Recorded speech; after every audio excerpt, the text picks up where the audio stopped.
and welcome to this special edition of Trade Talk TV, coming from New York this week. We have Trevor from Horizon. Trevor, thanks for coming on the show today. Thanks for having me, Kieran. And Trevor's going to talk about the programmatic solution here at Horizon. Trevor, just give us an oversight of what you do here and Horizon in general, because obviously it's a massive independent agency, but give us a kind of an overview of it. Absolutely. So Horizon was founded in the late 80s by Bill Koenigsberg, originally focused on TV, out-of-home, traditional media.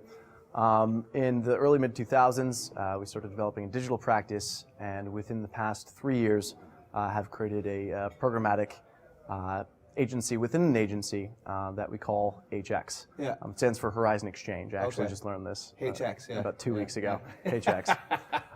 So for HX, I manage our programmatic partnerships, which includes supply in managing our relationships with exchanges, supply-side platforms, and publishers.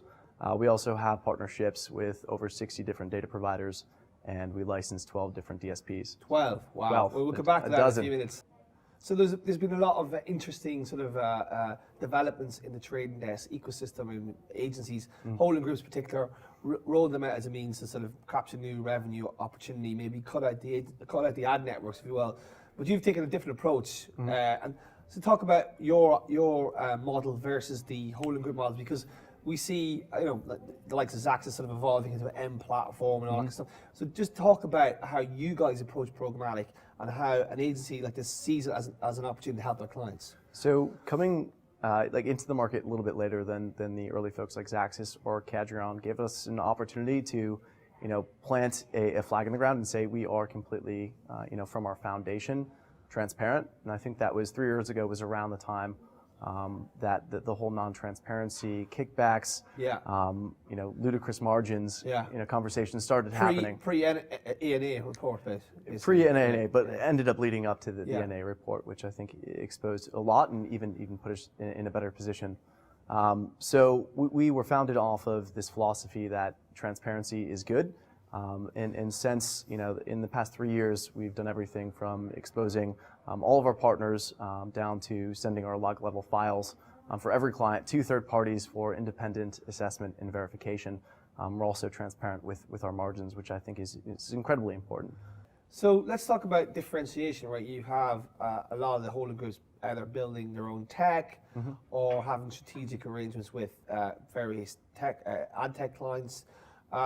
They're building DMPs. Is that something you guys are doing internally, or how do you sort of keep ahead of the race? Is it kind of having the right people here, or are you looking at building specific tech as well? So I think people is by far the most important component in what it takes for us to succeed in the long term. We've done a great job of recruiting people from really diverse backgrounds to join our desk. For instance, we have a bunch of people from finance who are working as media traders. Right. On our analyst team, we're recruiting out of design schools. Okay. And I found that in communicating really complex data sets to clients, that it really helps to have a visual mind for these things. When optimizing a campaign, people who are intrinsically motivated to succeed and will do what's required to make that happen, I think will put in the extra hours that are required for a campaign to perform at its best. But back to the question as to whether or not we're building tech, which is also really important. So we made the deliberate decision when we were founded to be strictly a media services trading desk. I think that oftentimes desks who are building technology are experiencing conflicts of interest in prioritization, and also experiencing the type of identity crisis that really can become problematic in when you're doing things like building or devoting resources for specific client needs. So you talked about the amount of clients or ad tech sort of vendors you work with. How do you manage those relationships? I mean, if you work with 12 DSPs, one of the biggest issues is you've got to have someone who can log into all those UIs and do what you need to do. And obviously, if you work with 60 data partners, how do you manage that relationship? Is that part of, from a client's perspective, I don't want to deal with all those people, right? I want. Is that the core relationship as well, that you look after them, you figure out what's best for me, you're my agent effectively? It's not an easy, there are not easy problems to solve, and working with so many partners can require a lot of resources, a lot of time, but we've invested in resources to be able to devote people towards managing our publisher business, devote people to manage the relationships with data partners, and also taking the time to train up not just the people responsible for those relationships, but the clients and also people responsible for activating certain data sets or using certain platforms, making sure that we, first of all, have a rigorous vetting process to make sure that the companies who we end up partnering with are the best of the best, the cream of the crop. Yeah.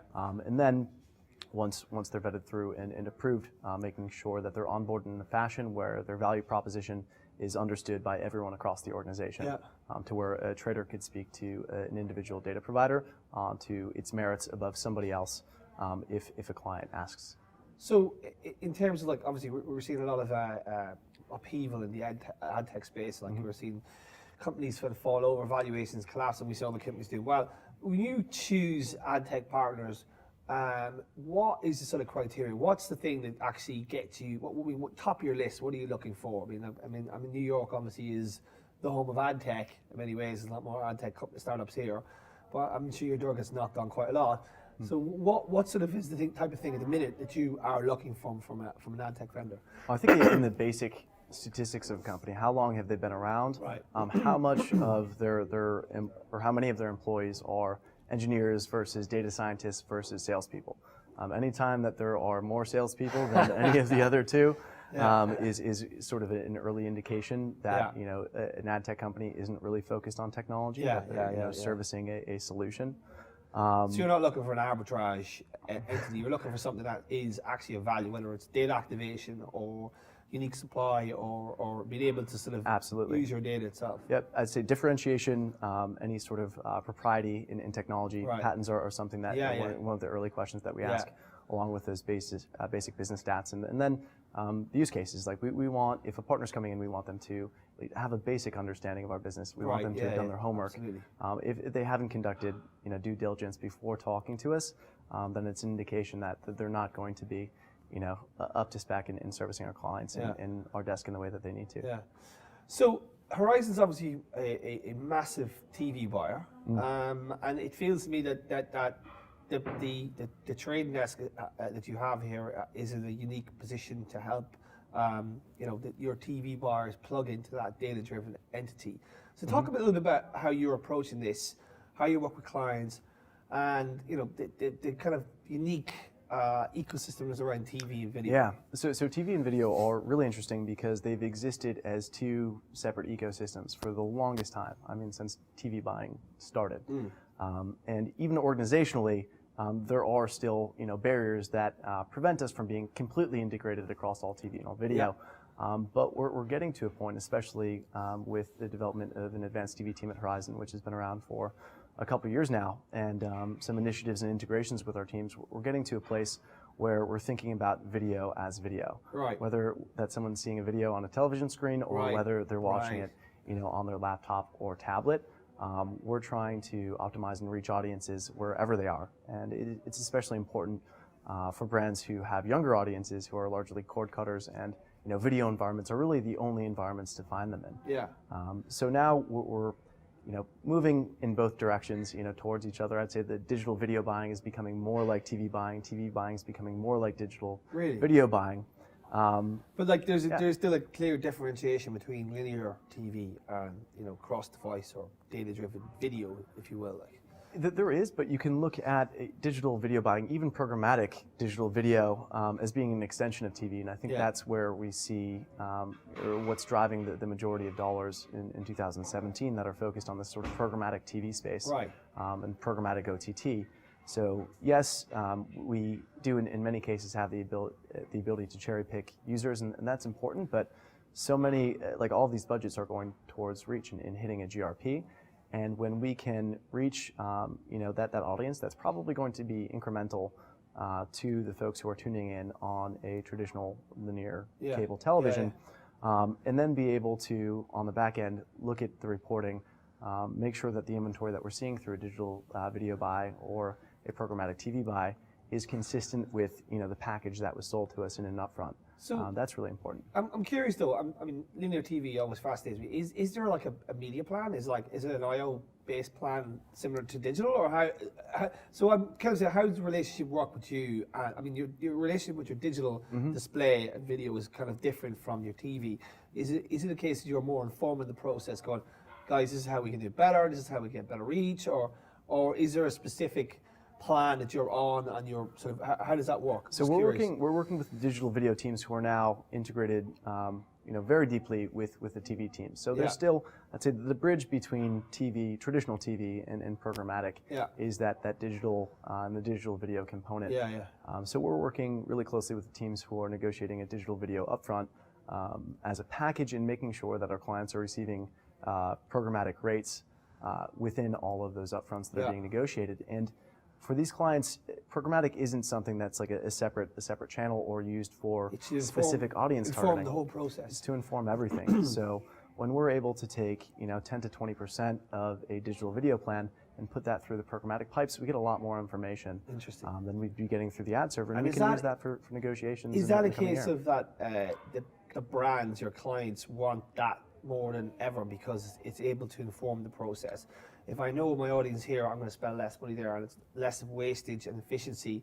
Or is it the case of like we hit them and we're getting better ROI from this? I mean, I'm curious, because obviously, there's a lot of debates raging in the TV world going, we don't need this. TV works, stuff works, right, based on antiquated panel-based systems. And except for where are millennials now? Yeah, where are they? They don't watch TV. I've got two of them. They don't watch any TV.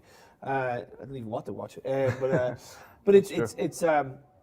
I'm curious, is it a case of like a change in demographics, or is it a case that we have to move with the times to here? So I think that the smartest clients are looking for an edge in their supply deals. Information is an advantage that can be, the technology exists to create this informational advantage, but not all clients today are utilizing that. And when they do, we can deliver insights like, all the way down to player size per domain. Getting very specific, but these are little bits of things that can be used elsewhere in a negotiation, and to get a better approximation of what the fair price to pay for a specific impression is. And right so now, we're seeing it as a case of being able to say, I want to spend my money more wisely, as opposed to just throw money at this upfront, as opposed, is that the case? Exactly. It's taking an investment perspective. Rather than just being a media buyer, or allocating client dollars to what has been done, based upon traditional relationships or in the past. I think now more than ever, publishers and inventory partners need to prove their value, and we now have the optics to see whether or not an individual publisher or impression or audience member is valuable. So you're a former ad tech guy, right? Now in the agency.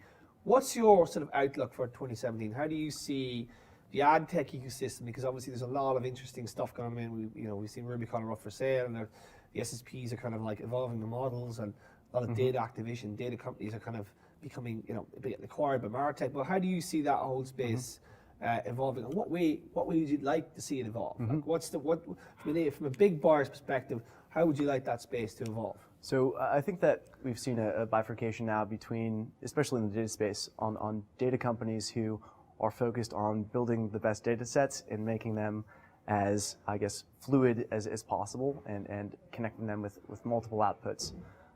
And other data companies who are also media companies.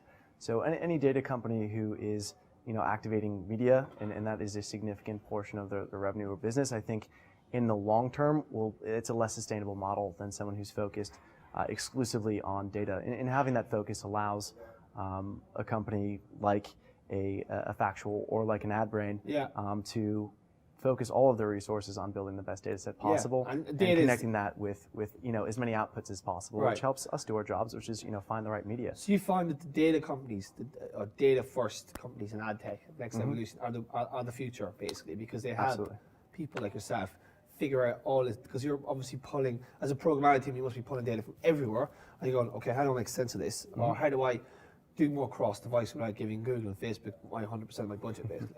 And we can test all of these partners against each other too, which I think is the best part of it. So it's not just this whole vetting process, but the testing process now. We can A/B, ABC, ABCD test all these different data sets in order to see which data partners are the best to use, and we forge long-term partnerships with the ones that do. And one final question: talk about horizons.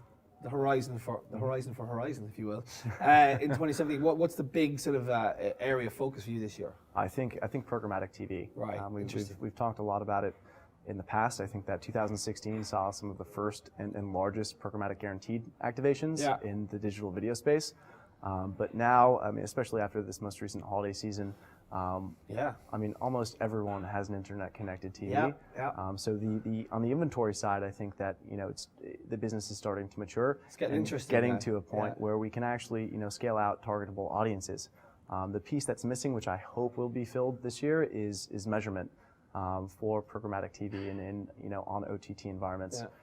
Right now, there aren't many solutions that work in measuring who's actually tuning into these adverts that we're showing. So the measurement piece needs to be sorted out. Do you think that's been addressed this year, or will there be new companies coming up? I certainly hope it will be by one of the incumbent players that would at least make it easier for us to measure across traditional TV and digital video, in addition to connected TV. And thanks, Trevor, for coming on today and give us an insight into Horizon's business and your wider programmatic offering. And we'll hopefully see you at ATS New York in March. Absolutely. Thanks a lot. Thanks very much. Cheers.